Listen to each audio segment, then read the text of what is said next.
the public school system, we emerged as normal American teenagers, Yanni said.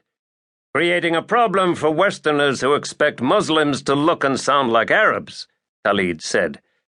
So, what can Muslims who look like Westerners do? Yanni added.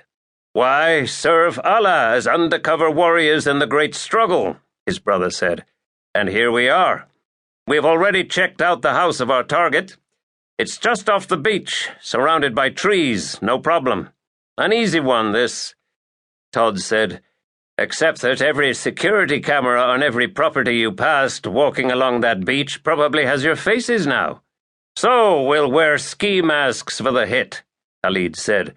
Why should it matter as long as the target is dead? That's all that counts. They were no longer smiling. Their faces were like death masks, their eyes pinpricks. They were obviously on drugs, which exasperated Todd, though there was no point in mentioning it now. I'm going back to that boat, he indicated the dolphin. I'll see you there in 45 minutes. They didn't reply, simply turned and swam away, and so did he. Hawkins was Tim Kelly, and Jackson Todd Flynn, both of them provisional IRA, who had served sentences in the Maze prison in Northern Ireland for many killings. Released during the peace process, they had become mercenaries.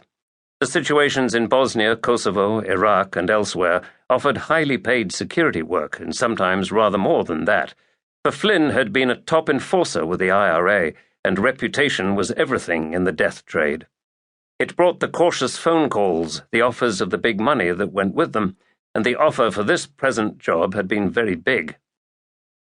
In the cabin below decks, he had a large whiskey, feeling strangely cold, and told Kelly about his meeting with the Chechens. Kelly said, I knew it was a mistake to get involved with sodding Muslims. What are we going to do? There's not much we can do, but I'll tell you this. I'm putting a pistol in my pocket for when they come, just in case it gets nasty. You should too. And he hurried away to his cabin. He showered and dressed, and as he did so, remembered the first time he'd heard the master's voice, filled with quiet authority and a touch of English upper class. Would that be Mr. Todd Flynn? The voice had asked. Who wants to know? I've just credited your bank account with $100,000. Check for yourself, and I'll be back in 15 minutes. Todd frowned, but called his bank and received the happy news that the money had indeed been deposited from a Swiss bank in Geneva. When the second call came, he said instantly, Who is this? People know me as the Master. That will do for the moment. Al-Qaeda, Todd said. Everyone in the business knows about you guys and the way you operate. Don't you have enough of your own people to call on? What do you want me for? Oh, I'm a great admirer. That finance man in Nigeria you took care of, 500 yards through an open window of a car doing 70. Splendid work. I have a list. My favorite was the Russian paratroop general who glanced out of the turret of his tank for a moment during a street battle, and you took him at 500 yards.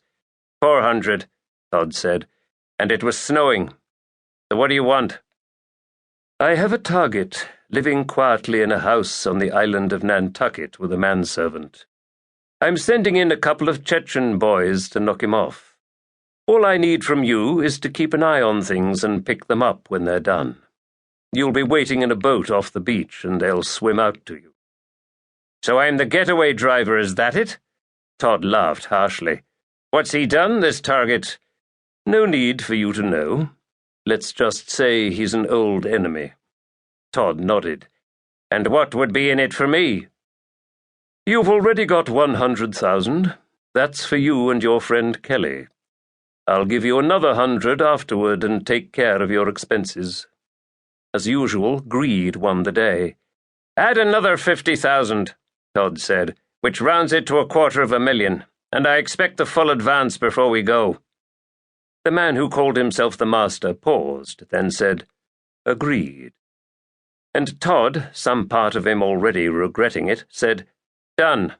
When do we meet? That will never happen, my friend. You'll have to be content with my voice on the phone. I'll send you a coded mobile with the tickets. Tim Kelly was shocked.